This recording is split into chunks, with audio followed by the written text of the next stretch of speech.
Doc, sin duda la entrevista que sigue y le agradezco mucho y como siempre la disposición Sebastián Godínez, politólogo, experto en políticas públicas también para hablar de este tema. Sebastián, te tocó, mira qué lamentable este ataque que viven estas aspirantes allí en Guanajuato y es parte de lo que hablamos esta tarde, actualizando el tema. Gusto saludarte. Michelle, buenas tardes a ti y a todo tu auditorio. Y sí, estaba escuchando tu programa y qué lamentable que se estén suscitando estos hechos violentos que ya habíamos platicado una Sí. primera vez en tu programa, pero ahora es en Guanajuato y lamentablemente se repite este patrón en diversos estados de la República. La violencia no cesa, son las elecciones más grandes de la historia, pero al parecer también serán de las más violentas. Sebastián, ¿qué podemos leer aquí respecto a lo? Por eso hice esta pregunta para, una cosa es lo que van a decir las autoridades, bien le decía yo a Jesús Padilla, pero pues, ¿qué se puede oler como periodista, que se percibe, digo, con todo el protocolo que se deba adquirir al opinar sobre estos temas? Pero mencionaba sobre un mensaje justamente al alcalde que ya tuvo un antecedente de violencia, lamentablemente, el que aspira a ser alcalde. Pues esto que podemos resumir, lo que se busca, obviamente la presión de que no se designa estos candidatos de MC, o bien pues simplemente este mensaje y recordar que hay influencia en este lugar y que primero tienen que sentarse con ellos, ¿no? Porque al parecer ellos quieren decir que alguien manda en esa zona.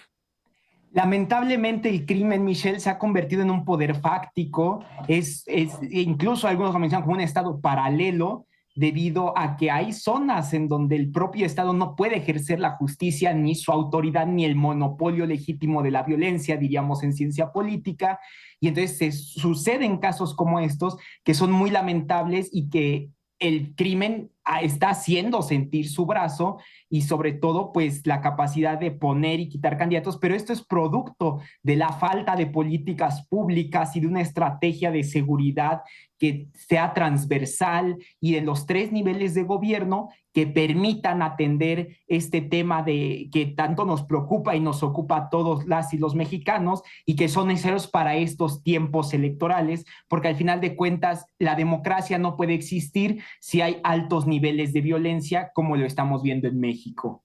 Así es, Sebastián, sin duda, y porque has estado analizando también el trabajo en ese sentido que ha hecho el Instituto Nacional Electoral y también los datos que arroja la Secretaría de Seguridad Pública y Protección Ciudadana a nivel nacional. Leía una publicación esta semana de Proceso de Gil Olmos, una investigación extensa sobre las zonas de violencia en nuestro país, pero en especial hacía un remarque en 5 estados como Sonora, Chihuahua, Sinaloa, Baja California Sur, que podrían ser los más fuertes, sobre todo por la presencia tan activa de los grupos del crimen organizado. Pero a ver, ¿tú consideras que se va a concentrar la violencia relacionada al electoral en estados como esta región? No, lamentablemente, o digamos en ese panorama, no es posible decir que nada más unos estados serán más violentos que otros, sino que, por ejemplo, estamos viendo Guerrero, estamos viendo Michoacán y que en ese reportaje, como bien comentas, pues no se abordan ese aspecto, ¿no? Chihuahua tiene una larga historia, lamentablemente, de violencia, Sonora, la península de Baja California, Sinaloa, pero también está Veracruz, está todo lo que acabamos de ver en Tabasco, en Chiapas. Entonces, no es posible decir que la violencia electoral se concentre nada más en unos estados, sino que son casos que repercuten a nivel nacional y que deben de preocuparnos y que son estas cifras las que van en incremento, lo que merma la capacidad del proceso electoral, pero también de las autoridades electorales y de las autoridades en materia de seguridad para atender estas alertas rojas que pues estamos viendo.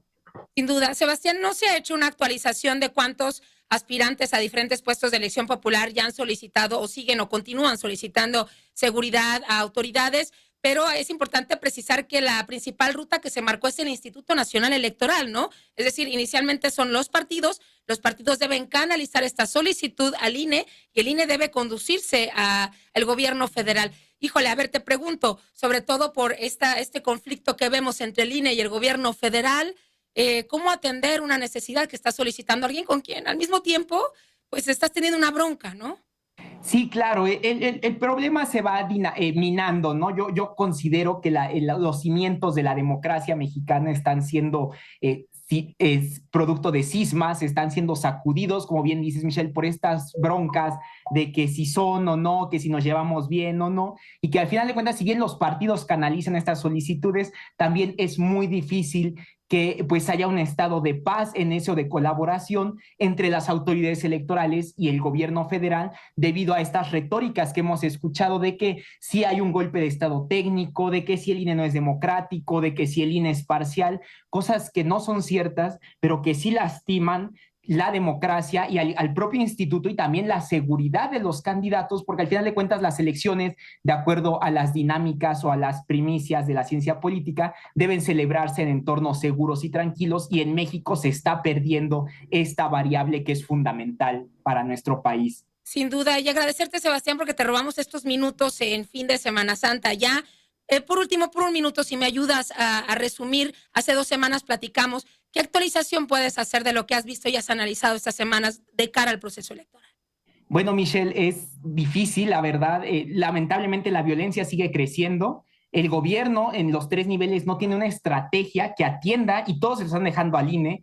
E insisto, en el Consejo General y en el Tribunal culpan a los magistrados y a los consejeros, pero son los partidos quienes no legislaron. Hicieron propuestas, pero no las abordaron, no las subieron al Pleno, no las subieron a los congresos locales. Y el problema es ese, cuando el instituto o el tribunal tratan de tomar cartas en el asunto, entonces los partidos brincan y dicen que se sienten otro poder de la República, que están usurpando funciones y que déjame decirte para cerrar este apartado, Michelle, que la violencia electoral no nada más tiene que ver con los candidatos. Han subido asuntos al Consejo General del INE, donde el mismo personal del instituto, principalmente de la Unidad Técnica de Fiscalización, está siendo violentada por los partidos políticos, por quienes fiscalizan los eventos, por quienes revisan las casas de campaña y que se han presentado diversos sucesos en los cuales estas personas se les llama auditores monitoristas, son víctimas de amenazas, de amedrentamientos, de insultos, de persecución, de descalificación y entonces este también es un problema que hay que atender y que incluso los partidos no abordan de lleno.